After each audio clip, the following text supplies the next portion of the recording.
Hey, it's Candy here. Happy Hump Day. Wanted to jump on here for a moment and talk about how we develop our people. It's amazing to me how we still live in an environment and culture where one of two things seems to be very prevalent. One, there's either the notion I hear from leaders that says, I don't have time to develop my people. We have so many priorities, things that are going on. We just don't have time for professional development or time to work with our people individually or time to coach and mentor people into their next levels and into their greatness. And I think about how much that's actually costing an organization. So there's that side of the equation that I hear far too often, that there just isn't enough time to develop people, cultures, teams, to invest in really getting in to know your people individually so that then collectively you can bring them together in a way that's going to be most impactful.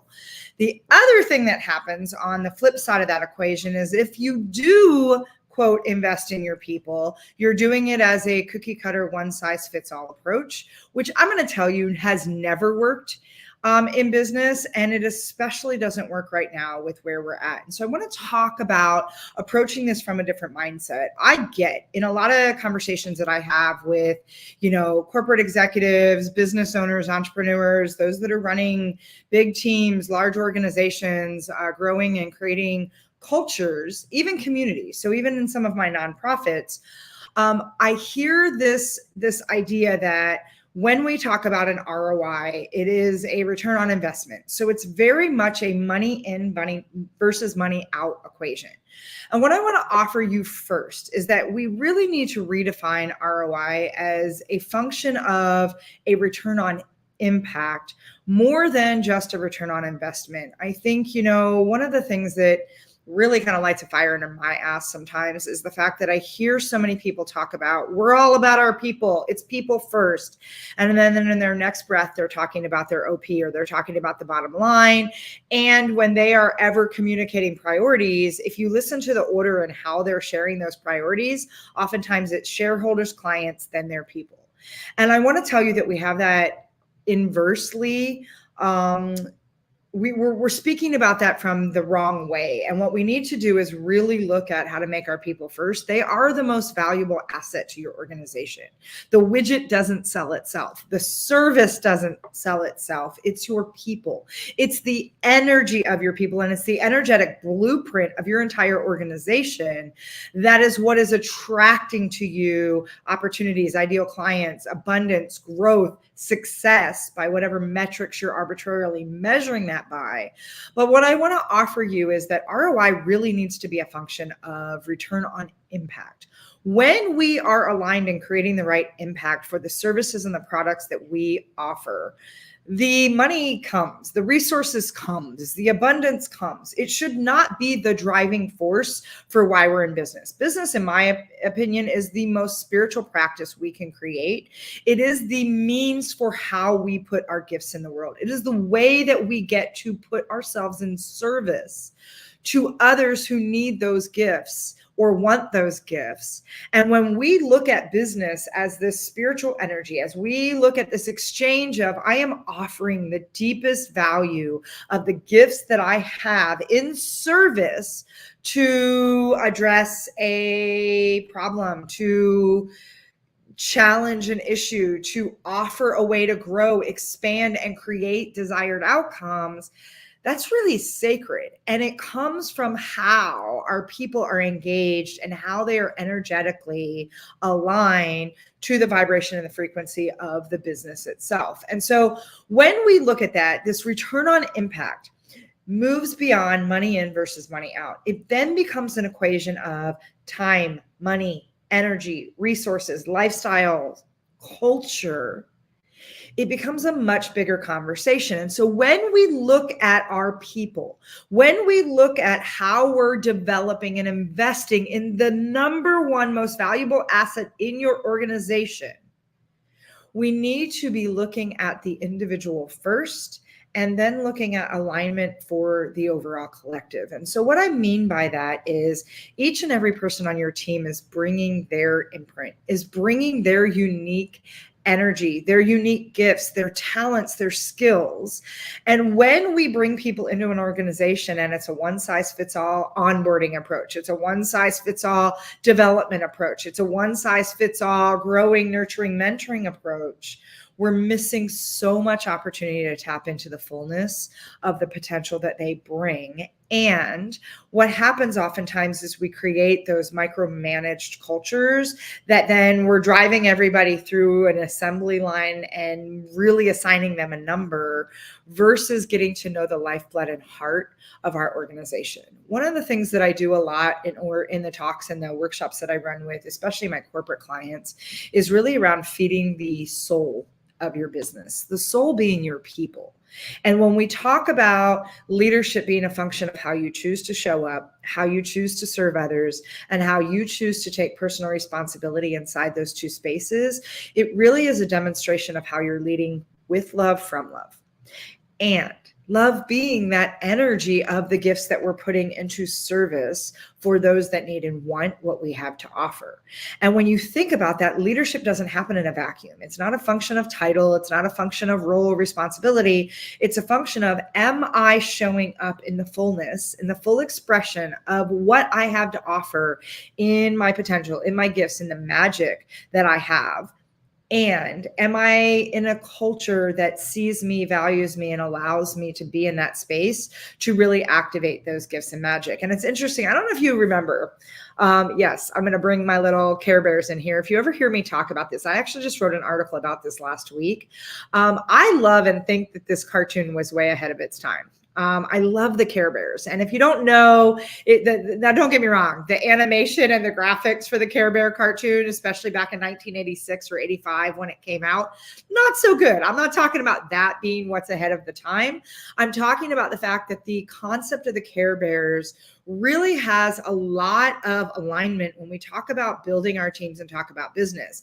And so each Care Bear, there was originally, I think, 10, and then they had the Care Bear cousins, and it like extended into these communities, which is part of the value of this message. The Care Bears had their emblem. This is, I think, Dream Bear, or whatever his name is. They had an emblem that represented their unique gift. And what happened is in every episode of the cartoon, there was some kind of evil or some kind of challenge that they had to combat.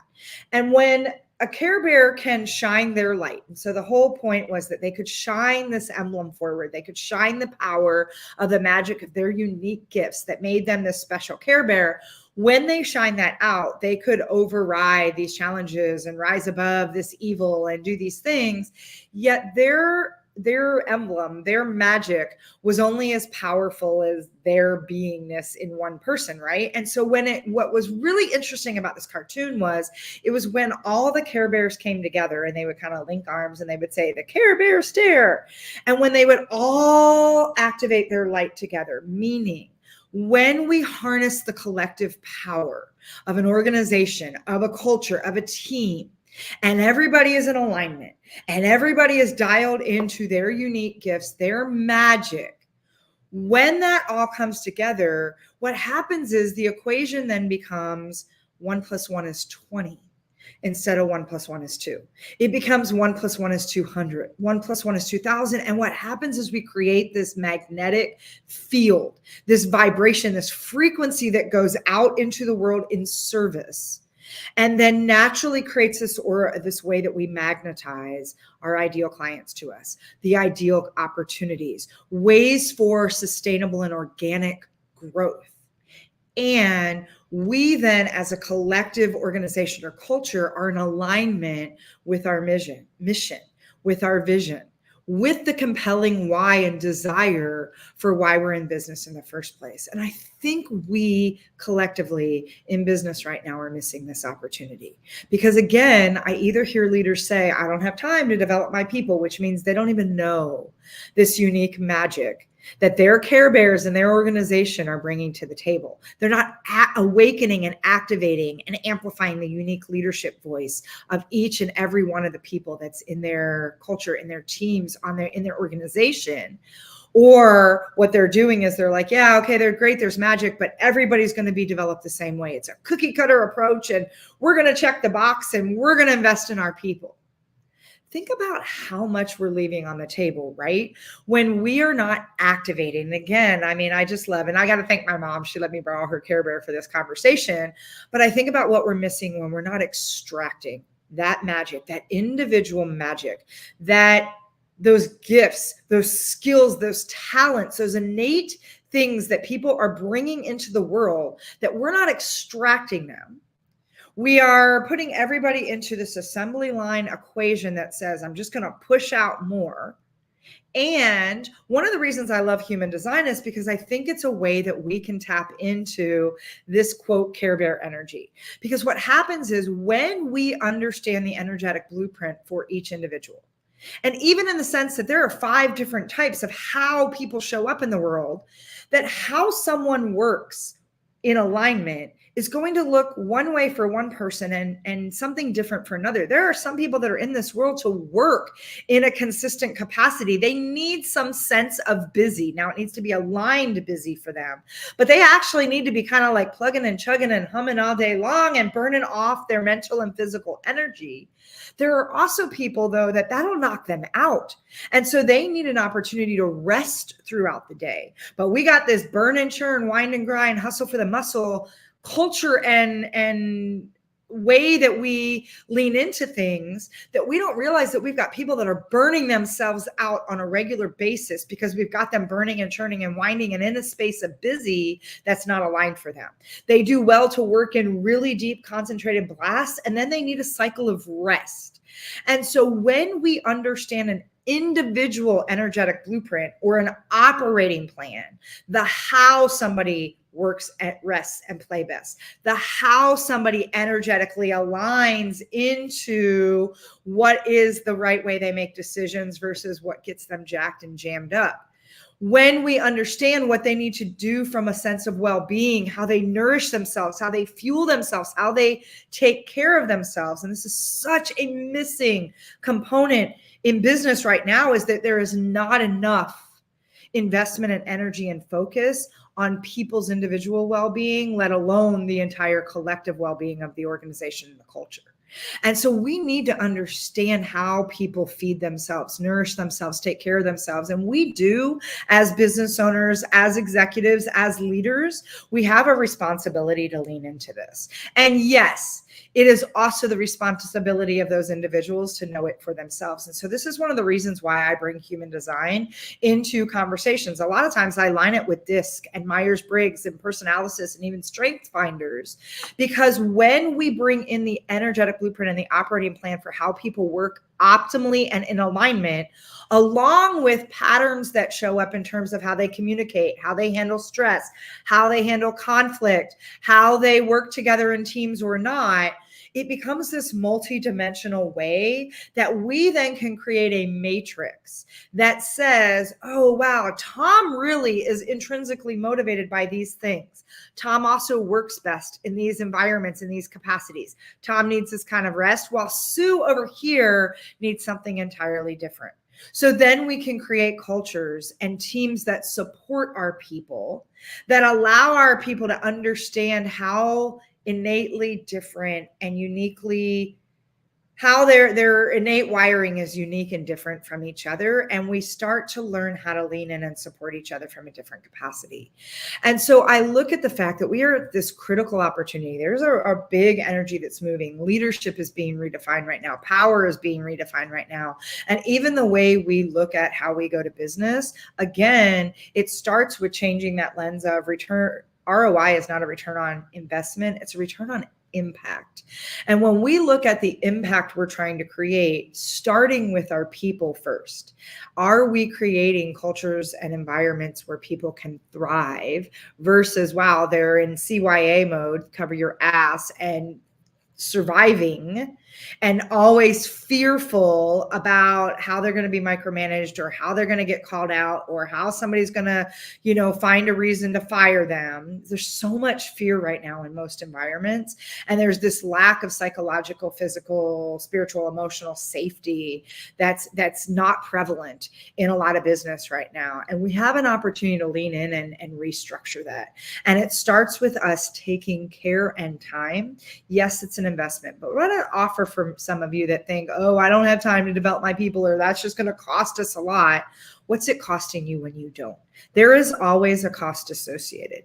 There's a cost that can be an investment that really does create a return back to you. Investing in your people is never going to yield a negative return. Even if that person leaves, they are then taking that energy into the industry and changing the way the industry is structured in itself.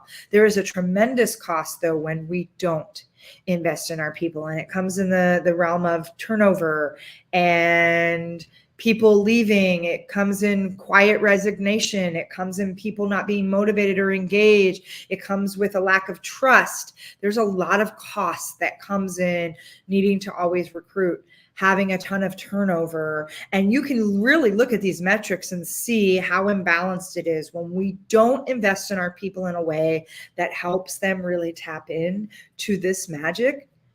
We are creating cost in what we have to keep bringing in that's new. And there is tremendous cost. I know organizations that lose $4 to $6 million a year because of the rate of their turnover. They actually they retain less than 20% of their employees year over year when they bring them in.